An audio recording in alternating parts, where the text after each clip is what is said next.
ETs seem to be so interested in humans, and I find this totally fascinating, is that while ETs are capable of a kind of telepathic communication at very short distances, humans appear to be able to remote view anything, anywhere, at any time over an extreme distance with great accuracy.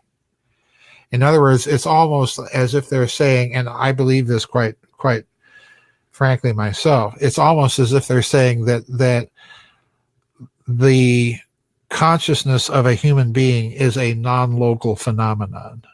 In other words, our personhood is not locked up in the gray matter of our skull. This is a transducer of that, as is all the rest of this. If that's the case, then yes, I would think that if you're dealing with that kind of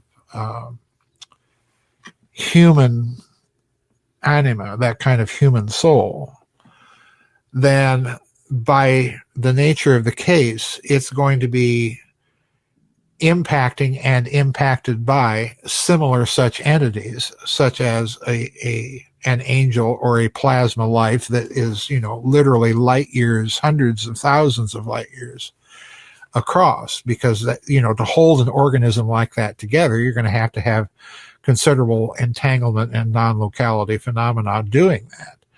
And incidentally, what I find very fascinating is that in some genetic and biological studies, you have biologists now coming right out and saying that what is holding the body, of any organic life together, not just human, my little dog and so on.